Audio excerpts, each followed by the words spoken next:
At the beginning of the series, as dark clouds approach the city, Frederick packs his entire family into a car and sets off for a secret hideout. He appears distraught and drives rapidly. Simone's brother, Ross, refuses to wear a seatbelt, distracting Frederick, and he collides with a vehicle. Soon, a traffic jam develops, blocking the road. Frederick knows they don't have much time. So, instead of arguing, he takes his family out and runs into the woods. A man spots them and chases them. Sometime later, the family arrives at a bunker built by the Apollo company for such emergencies. As they enter, the first drop of rain falls on a leaf, and then a heavy downpour begins. It turns out that a virus has spread, causing the clouds to rain poisonous water, which causes instant death. If anyone even slightly touches this water, they become infected, and this is all linked to a company called Apollo where Friedrich works. Shortly after, Friedrich has to leave because he knows a way to stop the spread of the virus. But before leaving, he tells Simone that she needs to take care of her brother, as he is the last resort to stop all this.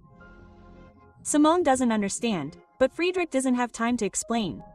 After Friedrich leaves, Simone watches a live stream of her friends on her phone, where they are dying. Now everyone outside is afraid of the rapidly spreading virus. Suddenly, they hear a knock on the door after closing it. Their mother knows that Friedrich can't come, so she tells the children to ignore it.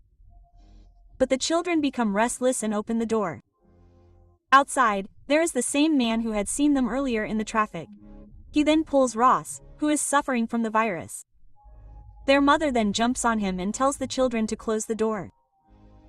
The children, unwilling to let him out, are forced to close the door. Their mother also becomes infected and dies in agony. While Ross and Simone are devastated by her death, Simone, remembering her father's words, cares for her brother and tries to cheer him up. They then reach the control room and discover that there are other similar barns in the city. Simone attempts to contact them, but to no avail. They soon find a radio and try to speak to someone. Simone promises her brother that their father will definitely come to rescue them. But as days turn into weeks, weeks into months, and months into years, their father still hasn't come to rescue them. The story then shifts to 6 years later, and they are still in the same barn, having grown up. But now, he's going mad. But Simone tries her best to keep him from giving up.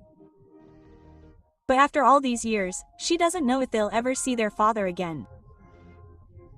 Ross often blames her for lying, even though she knew their father would never return. One night, Simone decides she's waited enough. While Ross is asleep, she puts on a suit and opens the door for the first time in 6 years. Suddenly, memories of her mother's death flood her mind. She tries to find her mother's body parts, but finds nothing. Then, she thinks animals might have eaten everything. She runs back to the city. There, she sees several tracks leading her to a quarantine zone. Simone follows the tracks, but finds only rotting dead bodies. It's then that she realizes that no one is alive in the outside world, and life before the virus is history. Suddenly, a wild dog chases her, forcing her to lock herself in a room. The next day, Rasmus wakes up and finds her in the kitchen. She tells him that she hasn't seen anyone outside. It's as if humans have been wiped out from the entire world. After some thought, they decide to leave Barker. That night, they sleep close to each other. But they don't realize that Barker's air ducts are blocked, preventing oxygen from entering.